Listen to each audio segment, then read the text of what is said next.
Juste une demande d'information. Est-ce que vous avez utilisé la base de données il y a été publié une carte des zones humides potentielles de la France par le laboratoire INRA, Agro et IPDO. Je ne sais pas s'il est utile à votre démarche, mais est-ce que vous l'avez consulté ou utilisé? Alors non, parce que en fait, cette carte-là des zones potentielles, on l'a utilisée indirectement par l'inventaire des zones humides. Voilà, parce qu'en fait, l'inventaire des zones humides donc, qui a été réalisé, donc, qui est rassemblé par le Forum des marais atlantiques pour la partie ouest, c'est en fait la concaténation de tout un ensemble d'inventaires de zones humides, donc qui se base notamment sur cette carte-là, plus des photo-interprétations, plus du terrain. Voilà. Donc, ce qui veut dire que l'inventaire qu'on a, qui est donc l'inventaire de zones humides, qui est pour nous la donnée la moins fiable, est quand même plus fiable que la carte des zones humides potentielles, puisque là on est sur des zones humides qui sont avérées. Voilà.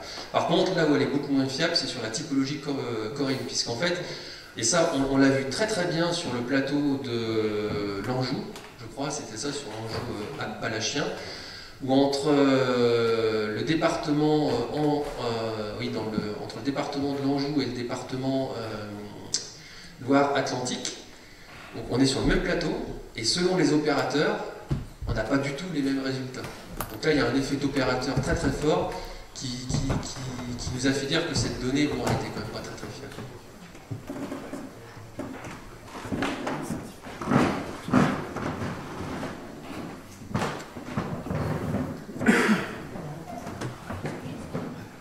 Je me réveille, alors j'ai une... Non, mais c'était très bien, c'est pas votre truc, mais je veux dire, avant, j'étais pas très actif, donc là, je vais être un peu plus actif. J'ai une remarque et une question. La remarque, c'est pourquoi utiliser Corine Biotope alors que tout le monde sait que c'est une typologie qui est nulle et non avenue et complètement inutile, surtout pour une analyse scientifique. Et donc ça, c'est ma remarque. Et ma question, c'est quand vous parlez de l'utilisation de la base de données du CBN de Brest, est-ce que vous avez utilisé une base flore ou une base végétation? Parce que j'imagine que les deux. Oui, mais séparément quand même ou... Ah oui, c'est-à-dire que... Parce que la base végétation, bon, en connaissant un peu ce qu'ils font au CBN, je pense qu'elle est relativement fiable. Et à mon avis, elle doit donner des résultats intéressants. Donc, mélanger une analyse avec un degré de précision végétation au niveau de l'association végétale, même sigmatiste, et puis avec Corine Biotope, en fait, vous gommez la précision de la base CBN en mettant un truc pourri par-dessus, quoi. Donc c'est dommage parce que la technique est intéressante et je trouve qu'elle aurait peut-être fonctionné encore mieux si on n'utilise pas des données qui floutent un peu la précision de certaines bases. Alors pour ça, je laisserai Pierre, puisqu'en fait c'est Pierre qui avait travaillé sur ces Bien. Alors donc il y a plusieurs réponses. De toute façon, il y a des ponts entre les deux typologies.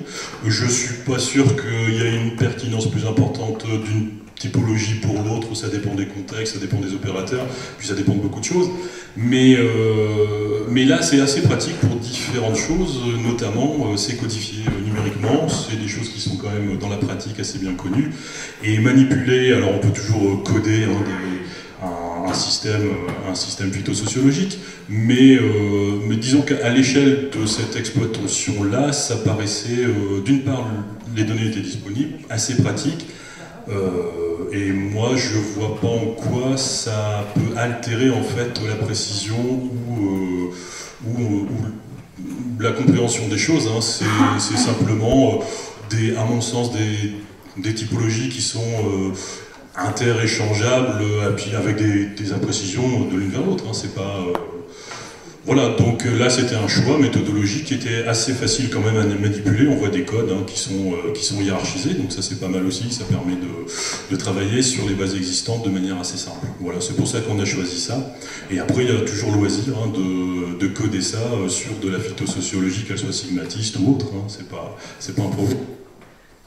Et le faire sur la Mayenne avec la vidéo.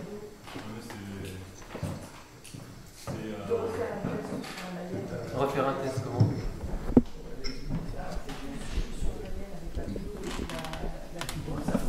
Alors, normalement, Solène, tu me coupes si je me trompe. Là, en fait, bon, là, on est bien sur un l'inventaire. Alors l'idée maintenant, c'est que cet été, il y a eu une phase d'inventaire qui a été faite justement sur la partie Mayenne. La Mayenne et d'autres secteurs, Voilà. Anjou et Saint-Cyr. Voilà. Donc là, inventaire complet, c'est-à-dire Bota, Sol. Et là maintenant, l'idée dans le prochain temps là, qui va donc venir, c'est justement de valider. Voilà. Donc là, on n'en est pas encore là. Mais en fait, c'est le protocole. Voilà. Dernière question là-bas. On espère.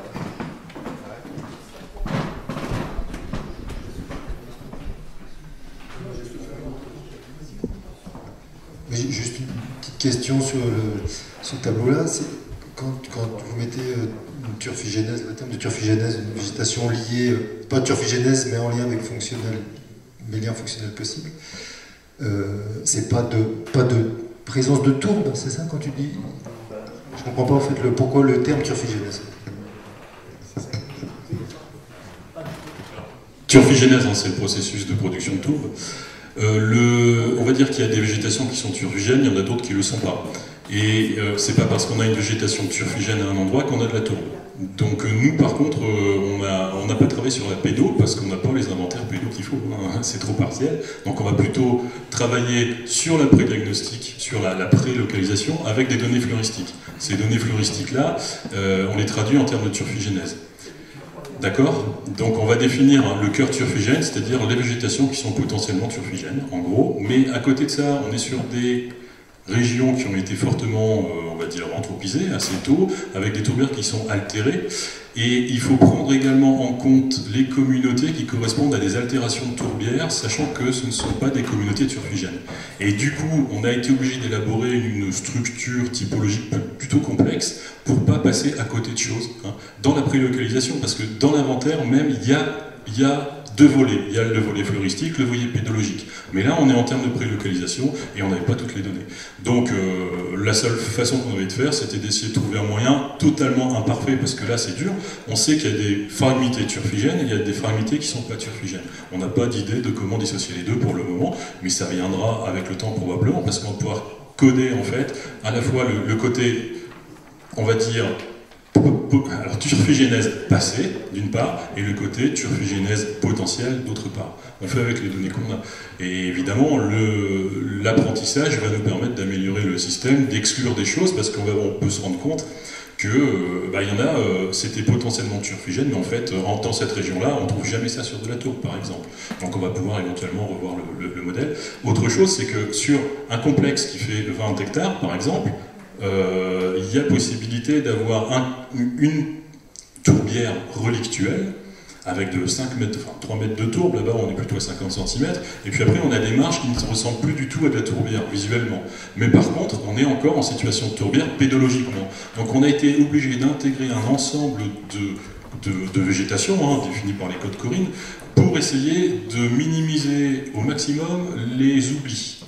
Et tout ça, sachant que c'est pas parce que c'est pour ça hein, qu'il y a aussi la notion de lien fonctionnel direct, c'est-à-dire qu'il y a un lien fonctionnel dans le sens où on est éventuellement sur une communauté, enfin un type qui est souvent rencontré sur des tourbes altérées, mais qui ne correspond pas à un type turfigène. Pour conclure, non, parce qu'on va discuter, mais rejoindre tout ce qui a été dit, oui, c'est pour ça que tout à l'heure, quand tu disais, Pierre, je ne suis pas tout à fait d'accord avec toi sur la définition de tourbière. Si, on est d'accord. Simplement, moi, ce que je veux, c'est qu'on puisse voir au moins quelques centimètres d'histosol avant de dire que c'est une tourbière, parce que dire les conditions sont favorables au développement de la turfigénèse, d'accord. Mais c'est dans 100, 200, 300, 400 ans que tu pourras dire « Ah oui, finalement, j'avais raison, c'était une tourbière ». Le temps des tourbières n'est pas celui des scientifiques, des gestionnaires, des bureaux d'études. Et il existe en plus, dans la terminologie internationale, scientifique, un terme pour qualifier ces milieux que tu as très bien expliqué, présenté. C'est-à-dire des milieux qui, théoriquement, devraient produire de la tourbe. Il y a la végétation turfigène, a priori, il y a des conditions hydrologiques favorables, mais il n'y a pas de tourbe. Ça s'appelle des sioux, c'est un terme scandinave. Donc ça existe dans la littérature internationale. Mais après, il ne faut pas galvauder le terme de tourbière, sinon après, toutes les zones humides deviennent des tourbières, quoi, presque. Il faut faire attention, il faut rester, je pense, assez précis. Par contre, pour terminer, en termes de gestion, c'est fondamental. parce que effectivement on a tellement détruit de tourbières que si on peut d'ores et déjà définir des secteurs où potentiellement la nature fusionneuse peut redémarrer, il faut les préserver quoi, pour le futur, parce que là on a peut-être une potentialité de retrouver des hectares de tourbières dans certainement très longtemps, mais pour les générations futures.